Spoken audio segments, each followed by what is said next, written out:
Happy done. Yeah, I know. Good spot. Sugar.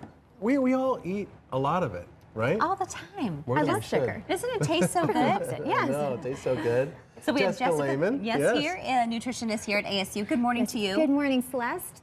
Thanks for having me. Yeah, so there's some hidden sugar, right? And we Right. all get too much. So tell us why, first of all, why is sugar so bad? Okay, so sugar is, first of all, we're biologically programmed to like it and to seek it out. There's nothing wrong with liking some sugar.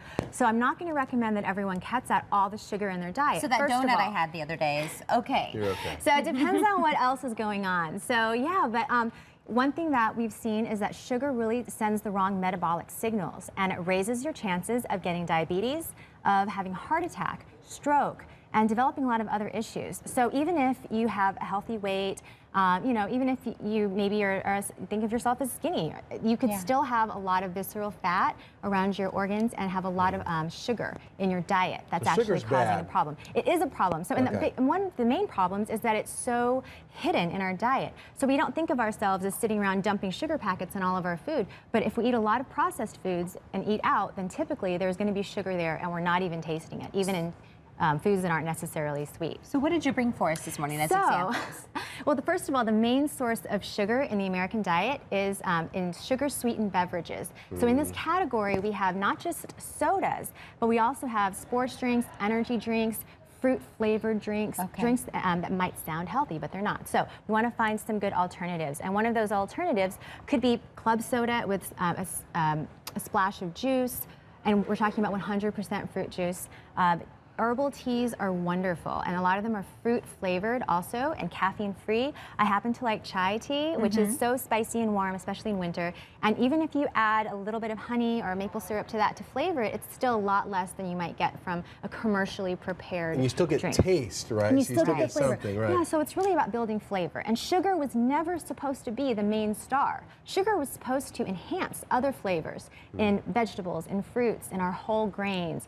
So sugar really needs to be taken out of that spotlight and be put back on the sidelines. So is this yogurt up front? What is this? So this is one of my favorite substitutes for breakfast cereal, and it's overnight oatmeal, and it's just as convenient. So what it is whole grain, just whole oats, and I make it the night before, and I combine it with about half a cup of yogurt, maybe like half a cup of oats, and then half a cup of milk, and then I add some kind of nut butter, and for allergies you could do sunflower seed butter. You add some dried fruit, fresh fruit, whatever you want, and even spices. You could do like pumpkin pie spice, or you could add vanilla extract. And it just all sits together and it all just night? all sits together. So the beauty of it is it soaks in, and it's all over Pinterest and like mason jars. Andrea talks about her soaking oatmeal all the time. That's right. So, and it's great because it's so rich in fiber, and you can use overripe fruit. This is a great use for overripe and frozen fruit. Just throw it all in there. So, and have the kids do their own the night before. So in the morning, it's just ready for them sitting there. What about this stuff over here? Okay, so over here I've got some great ways to flavor. I love apples. Can I have one of these? Absolutely, and they have cinnamon sprinkled on top. So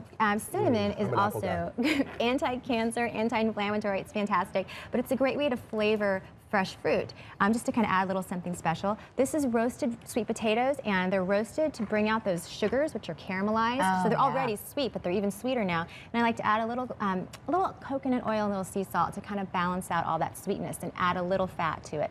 That helps the body absorb the sugar a little more slowly. Here we have some just baked pears, and pears are in season right now, and cranberries too, just fresh cranberries. I gotta taste this too. Absolutely no sweetener, just go for it.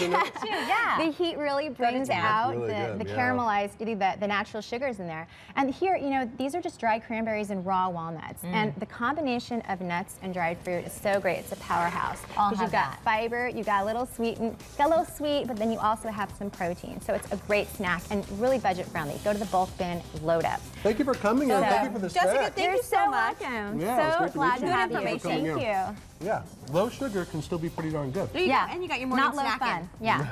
You got your fix. Thank you, Jessica.